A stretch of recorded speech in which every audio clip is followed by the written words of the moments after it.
के हर पल का आनंद उठा लो। आज ही से मन की एक नई शांति पालो। समय आ गया बदलने का, समय आ गया कुछ करने का। अब उठा लो आनंद प्रतिदिन के जीवन का। परमेश्वर उनकी खोज में जो सही कर्म करते हैं, जब उन्हें कोई विवश नहीं कर रहा है, ना वे कुछ पाने के लिए ही करते हैं, वे सही कर्म करते हैं क्योंकि वो सही है, क्योंकि वे सच्चाई के प्रतिरूप हैं, श्रेष्ठता के प्रतिबिंब हैं। हमें सही कर्म करना चाहिए जब कोई हमें देख न रहा हो। यदि हम यूं कहें कि मैं तेरे लिए जीता हूं प्रभु। आज्ञाकारिता जीवन शैली होनी चाहिए। व्यवस्था विवरण अध्याय 8।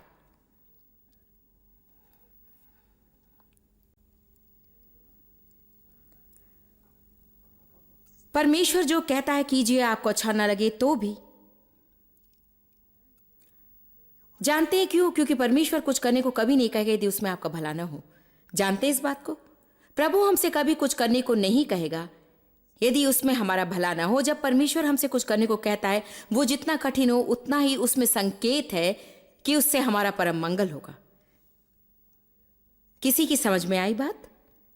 जब परमेश्वर कुछ करने को कहे जो आप न करना चाहें और वो जितना कठिन हो उतना इसमें संकेत है कि उससे आपका भला ही होगा। जो आज्ञा मैं आज तुझे सुनाता हूं, उन सबों पर चलने की चौकसी करना, इसलिए कि तुम जीवित रहो और बढ़ते रहो और उस देश के अधिकारी हो जाओ। परमेश्वर उनसे आज्ञाएं मानने के लिए क्यों कह रहा है? ताकि तुम्हें बढ़िया जीवन मिले, ताकि तुम बढ़ते रहो और तुम देश के अधिकारी हो जाओ। और स्मरण रख कि तेरा परमेश्वर यहोवा 39 वर्षों में तुझे सारे जंगल के मार्ग में से इसलिए ले आया कि वो तुझे नम्र बनाए और तेरी परीक्षा करके जानने के लिए कि तेरे मन में क्या है और कि तू उसकी आज्ञाओं का पालन करेगा या नहीं। हमें प्रभु की आज्ञाओं का पालन करना है, कठिन समय में और अच्छे समय में भी। प्रभु की आज्ञाओं का पालन केवल इसलिए नहीं करना कि हम संकट में हैं और हमें कुछ चाहिए, और फिर जब हम प्रभु को मानते हैं और मनचाही वस्तु पाते हैं तो प्रभु को मानना बंद न करें, क्योंकि हमें अब प्रभु की जरूरत नहीं। आज्ञाकारिता जीवन शैली होनी चाहिए, ना केवल हम जो करते हैं कुछ पाने के लिए जब हम संकट में होते हैं। भजन 106:12। यहां कुछ स्थानों में मैं आपको ले जाती हूं ताकि इन चीजों की ओर आप दृष्टि डालें। पद 12, तब उन्होंने उसके वचनों का विश्वास किया और उसकी स्तुति गाने लगे। और अब पद 13 पर ध्यान दीजिए। परंतु वे झट उसके कामों को भूल गए और उसकी युक्ति के लिए न ठहरे। और पद 13, उन्होंने जंगल में अति लालसा की और निर्जल स्थान में ईश्वर की परीक्षा की। तब उसने मुंह मांगा वर तो दिया, परंतु उनके प्राण को सुखा दिया। यदि हम देखें पद 12 से 15 तक तो हम देखते हैं कि जीवन अच्छा चल रहा था। पद 12 में प्रभु की स्तुति कर रहे थे, आनंद मना रहे थे, स्तुति गा रहे थे, तो उनको प्रभु में विश्वास था, उन्हें भरोसा था। फिर वे झटपट सारी बातें भूल गए और प्रभु की योजनाओं के लिए ना रुके, मगर सब कुछ अपने हाथों में ले लिया। उन्होंने ये मांगना शुरू किया, वो मांगना, वो और कुछ। उन्होंने इसे इतना चाहा कि प्रभु ने कहा, ठीक है, तुम मेरी बात नहीं मानोगे, जो तुम सोचते हो तुम्हें चाहिए मैं देता हूं। जब तुम्हें मिलेगा तो पता चल जाएगी कि वो तो तुम्हें नहीं चाहिए था। फिर शैतान का हस्तक्षेप बीच में आ गया और फिर कई समस्याएं सामने आने लगी, क्योंकि वे थे क्या? अवज्ञाकारी। उन्हें समस्याएं होने लगी क्योंकि वे अवज्ञाकारी हो गए। सुनिए, शैतान जिंदा है और भला चंगा है और हमारे विरुद्ध आता है और अवश्य चढ़ाई भी करता है, मगर हम जिन चीजों के जिम्मेदार उससे कई गुना ज्यादा दोष शैतान को देते हैं।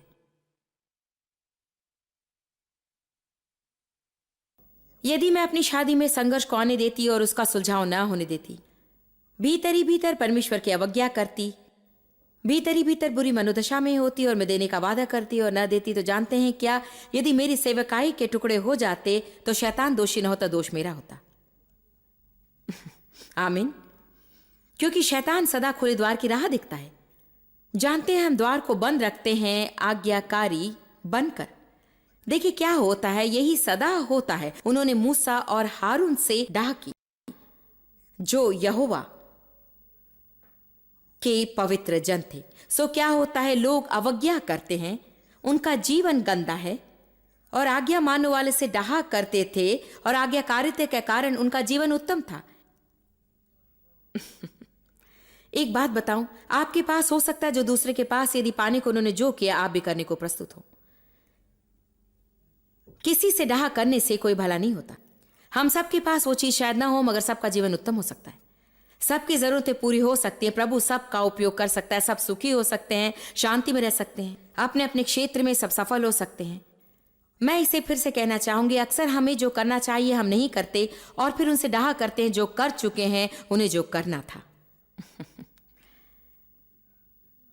हागे अध्याय 1। ये पुराने नियम के अंत में है, आप यदि उस छोटे से व्यक्तित्व से परिचित ना हो।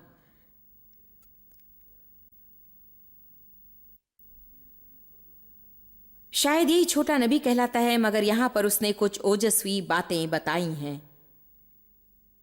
उसे छोटा नबी शायद इसलिए कहते हैं क्योंकि उसे 3 पृष्ठ ही मिले हैं, मैं नहीं जानती। आज यदि मैंने कुछ और नहीं कहा है, अब मैं जो पढ़ने वाली उसमें जीवन बदल देने वाला संदेश है। शुरू करने से पहले मुझे देखिए और मुझे कुछ कहने दीजिए। यदि आप जीवन से सुखी नहीं हैं, यदि अपनी परिस्थितियों से सुखी नहीं है, मैं वही कहने वाली हूं जो उसने उनसे कहा, चाल चलन पर ध्यान करो।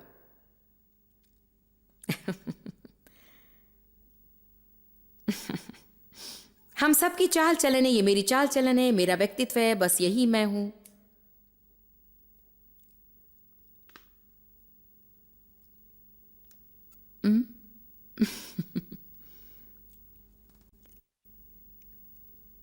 यहां ऊपर मैं अपना काम भूली नहीं हूं, मैं आपको सोचने का थोड़ा सा समय दे रही हूं। आप जानते हैं कि जब मैं इस तरह साहस के साथ बोलती हूं उसका एक ही अर्थ है, मैं आपसे प्रेम रखती हूं, चाहती हूं कि आपको बढ़िया जीवन मिले। मैं ऐसी कोई बात आपसे नहीं कहती जो परमेश्वर ने मुझसे पहले नहीं की। मैं ये देखने के लिए तड़पती हूं कि लोग वो जीवन पाए जिसे देने के लिए यीशु ने प्राण दिए, केवल लोगों के लिए नहीं मगर यीशु के लिए।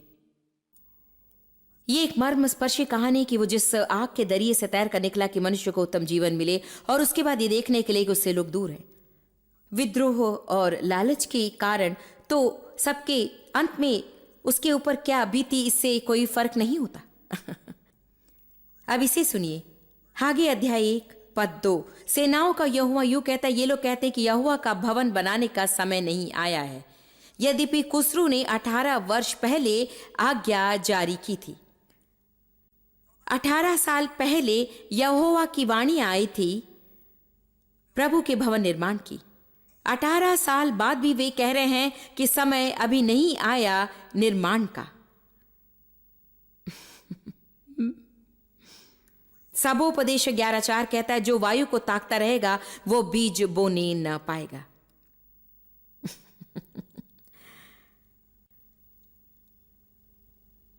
परमेश्वर हमसे अभी ऐसा कुछ करने को नहीं कहता जिसे अभी नहीं कर सकते। वो हमसे अभी करने को कह सकता है, किंतु वो कहेगा बाद में। एक बार प्रभु ने कहा कि मुझे जाकर पिताजी का सामना करना है बचपन में दुर्व्यवहार के बारे में, परंतु उसने कहा अभी नहीं, मैं चाहता हूं कि तुम हृदय को और मन को तैयार कर लो और प्रार्थना शुरू करो, मैं बताऊंगा कब, मगर अभी नहीं। जब परमेश्वर हमसे कुछ करने को कहता है और नहीं चाहता कि अभी करें, तो वो कहता है तुम्हारे हृदय को तैयार कर रहा हूं, समय अभी नहीं मगर तैयार हो जाओ। यदि वो अभी करने को कहे, वो इसलिए कि आपसे अभी करने की अपेक्षा है। यदि आप अभी ना करें तो आप एक आशीष खो देंगे।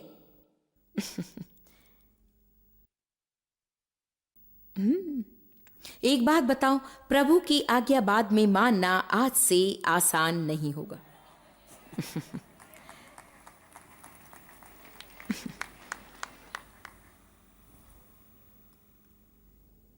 प्रभु कुछ भी करने को कहे वो हमारे भले के लिए है। प्रभु को आवश्यक नहीं कि हम आज्ञा माने, हमें आवश्यक है कि हम माने। उसने बाइबल अपने लिए नहीं लिखी, उसने हमारे लिए लिखी। कभी कभी जब लोग चर्च जाते हैं तो वे सोचते हैं कि उन्होंने प्रभु के लिए कुछ किया। जब आप बाइबल पढ़ते हैं तो सोचते हैं कि आपने परमेश्वर के लिए कुछ किया। एक दिन उसने कहा तुमने मुझ पर कृपा नहीं की, मैं पुस्तक को जानता हूं। जब हम बाइबल पढ़ते हैं तो सिर्फ ब्राउनी पॉइंट्स के लिए नहीं और समय देने के लिए नहीं पढ़ते। हेलो, अब प्रभु को मुझ पर गर्व है क्योंकि मैं आज का समय दे चुका। नहीं, आपको पढ़ना चाहिए, मुझे पढ़ना चाहिए। यदि मैं नहीं पढ़ती तो मुझे दिशा बोध नहीं होता। यदि ना पढूं तो भूल जाती हूँ कि सही क्या है और गलत क्या है। फिर मैं शरीर पर चलने लगती हूँ। मुझे सदा इसी में रहना चाहिए। मुझे जरूरत है निभाने के लिए प्रभु को, मेरी जरूरत नहीं, जरूरत मुझे, ये मेरे लिए है। हालेलुया।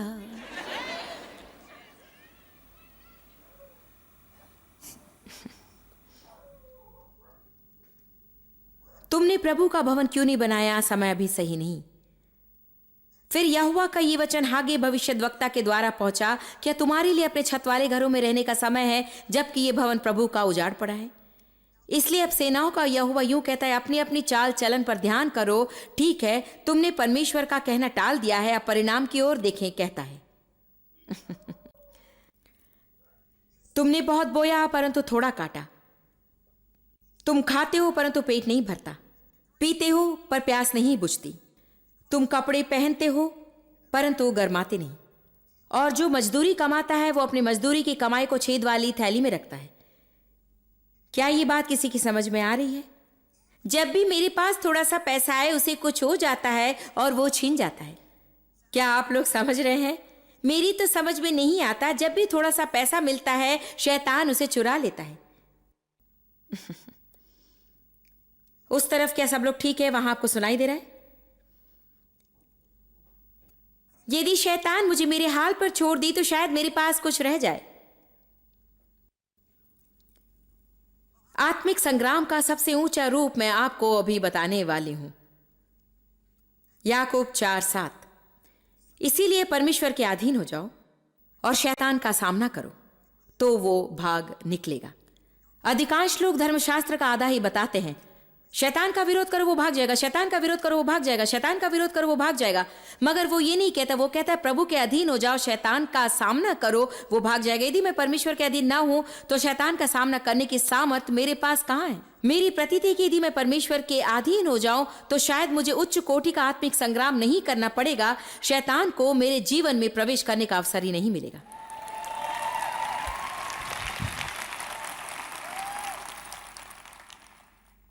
तो वो आगे चलकर वही बात फिर कहता है, यदि तुम्हें जीवन अच्छा ना लगे तो अपनी चाल चलन को संभालो। हमें छोटी छोटी चीजों में परमेश्वर की आज्ञा माननी चाहिए और बड़ी चीजों में भी। बाइबल कहती है जरा सा खमीर पूरी लोई में फैल जाता है। ओ 30 मिनट ही तो लगेंगे, इंटरनेट पर ऑफिस में कोई बड़ा सौदा नहीं। वैसे भी मेरा वेतन तो इन्होंने बढ़ाया नहीं पिछली बार। लो, हो गई बात, अभी तुमने पूरी लोई को खराब कर दिया। रविवार को चर्च जाकर दशमांश देने का मतलब क्या है? अगर आप काम पर जाते हैं और वहां पर कागज, क्लिप, रबर बैंड और कलम चुरा कर घर ले जाते हैं। रविवार को चर्च जाकर दशमांश देने का अर्थ क्या है? फिर अपनी व्यक्तिगत चिट्ठियों पर कर्मस्थल के पोस्टेज मीटर से मुहर लगवा देते हैं ताकि स्टैंप न खरीदने पड़े। अब मैं अच्छा प्रचार कर रही हूं। एक बात जानते, इसी तरह की बातों को लोग, काश किसी ने मुझे ऐसी बातें 30 साल पहले बताई होती। काश किसी ने सिवाय सिद्धांत के मुझे कुछ और बातें भी बताई होती। सिद्धांत महान है, हमें उत्तम ठोस सिद्धांत चाहिए, परंतु उसे पाने के बाद हमें जीना मालूम होना चाहिए। किसी को आपसे कहना चाहिए कर्मस्थल पर पेंसिल न चुराओ। कभी हम सब भूल से उसे जेब में या पर्स में खोस लेते हैं, परंतु जब घर जाकर ड्रायर में देखते हैं कि 50 पेन वहां पर पड़े हुए हैं तो उन्हें वापस ले जाना उत्तम बात है।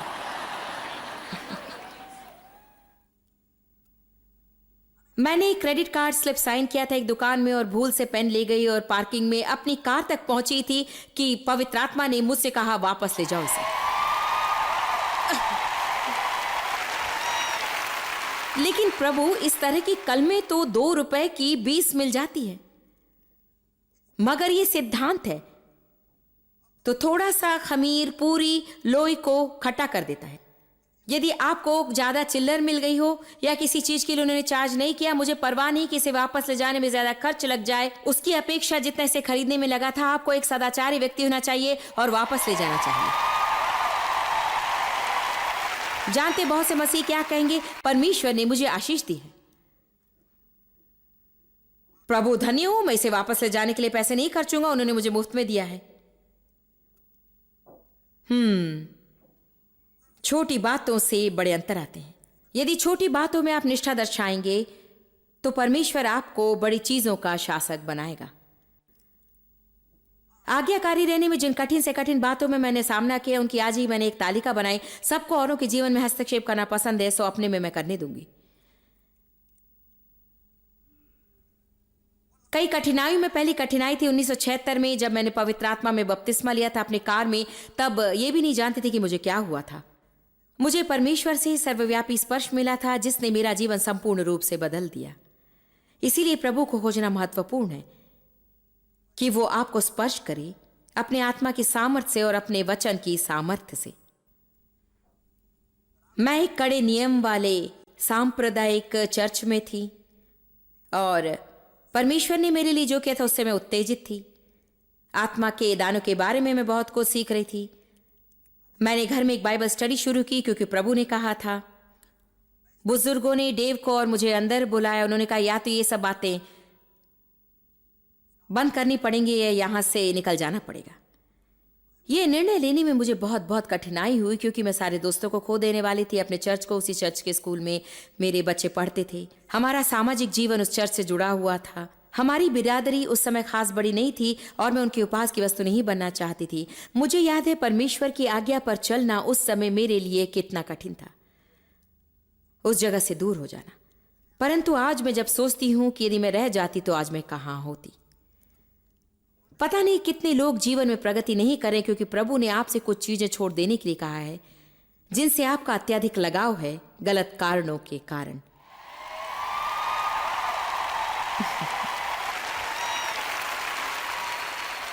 मैं अकेली हो जाऊंगी। मैं बहुत अकेली थी। यह बहुत ही कठिन था मेरे लिए।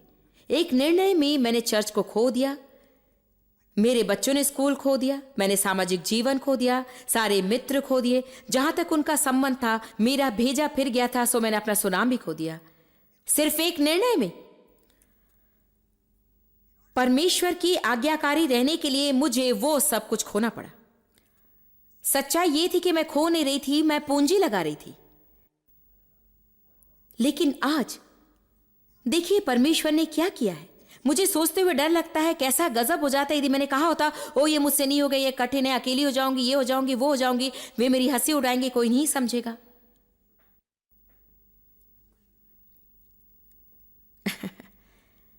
मेरी एक और कठिनाई ये थी कि मैं सदा अपनी देखभाल करती थी। मैं जब बड़ी हो रही थी तो मेरी देखभाल करने वाला कोई नहीं था, इसलिए मैं बहुत ही स्वतंत्र हो गई थी। मैंने सदा परिश्रम किया। 13 साल की उम्र में मैं काम करती रही। पैसे की कोई खास घटी नहीं थी और मैं किसी पर निर्भर नहीं होना चाहती थी। और जब मैं घर में बाइबल सिखाने लगी उस समय खुद पढ़ने के लिए मुझे समय की जरूरत थी क्योंकि मेरे जीवन में ढेर सारी समस्याएं थी जिन्हें मुझे सुलझा लेना था। पवित्र आत्मा मुझसे निपटने लगा कि मुझे नौकरी छोड़कर घर रहकर पढ़ना है और सेवकाई की तैयारी करने। डेव काम करते थे मगर इसका अर्थ है कि हमारी आमदनी आधी हो जाएगी। यूं सोचे प्रभु तू मजाक तो नहीं कर रहा।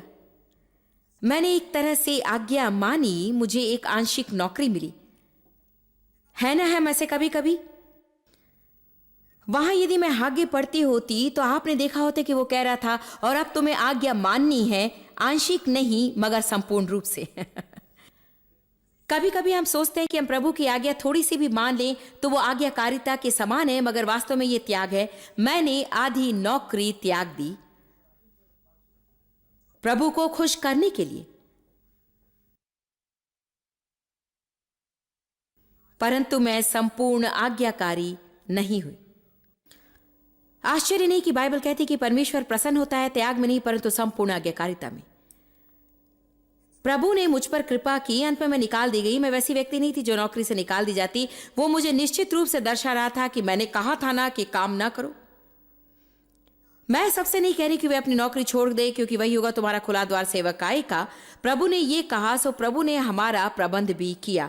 हर महीना हमें एक चमत्कार मिलना था केवल बिल चुकाने के लिए, और वो किसी दूसरी बात के लिए नहीं, केवल बिल भी चुकाने की मैं बात कर रही हूँ। हर महीना $40 कम पड़ते थे बिल चुकाने के लिए, और हर महीना सालों साल तक प्रभु मदद करता रहा। वही मैंने परमेश्वर पर भरोसा करना सीखा अपने मोजे और पेटीकोट, पतीलियां, पायजामे और बच्चों के टेनिस जूतों के लिए। एक और कठिनाई जिसका मुझे सामना करना पड़ा वो था सेवकाई में कुछ साल बिताने के बाद।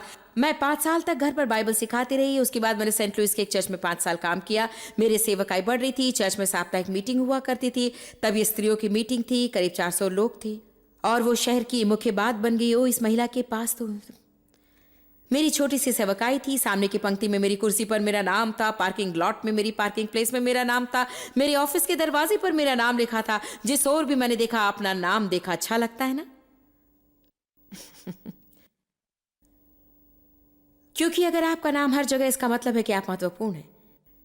इस चर्च के लिए हमने 1000 कष्ट झेले। वे छोटे स्टोर फ्रंट के दिन, वादी में छोटे चर्च वाले दिन। अब उन्होंने नया और भव्य भवन बना लिया है और वो अति सुंदर है। उस पर 3000 बैठ सकते हैं। उद्घाटन की रात में ड्राइववे में कार चला रही थी अपने नाम वाली सीट में बैठने के लिए, अपने नाम वाले पार्किंग प्लेस में कार पार्क करने के लिए। और प्रभु ने कहा, मैंने यहां तुम्हारा काम समाप्त कर दिया।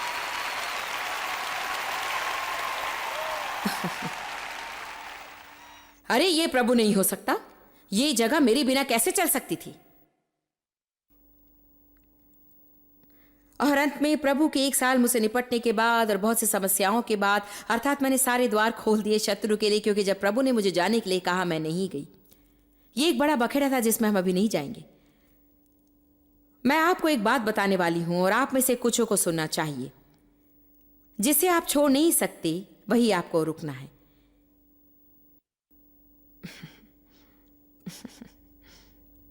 यदि परमेश्वर जाने के लिए कहे, यदि परमेश्वर ने जाने के लिए नहीं कहा और आप जाएं, वो उतना ही बुरा है। किंतु जिसे आप छोड़ नहीं सकते वहीं आपको रुकना है।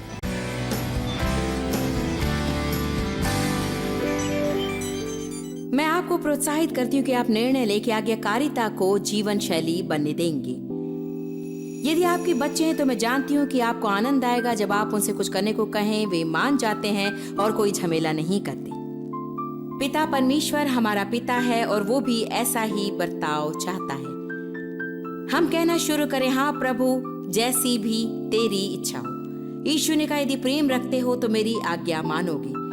मैं इसे यूं कहना चाहूंगी, हम जितने प्रभु के आज्ञाकारी हैं उस हद तक हम प्रेम रखते हैं। अब हमारा प्रेम बढ़ सकता है और आज्ञाकारिता भी, और इसी में सारी बात समाई है। जॉन मेरे मित्र हैं, वे मुझे जीवन बदल देने वाली चीजें सिखाते हैं। सो आप हम दोनों से शिक्षण लाभ कर सकते हैं। परमेश्वर का वचन आपके मन का नवीकरण करेगा और जीवन को बदल देगा।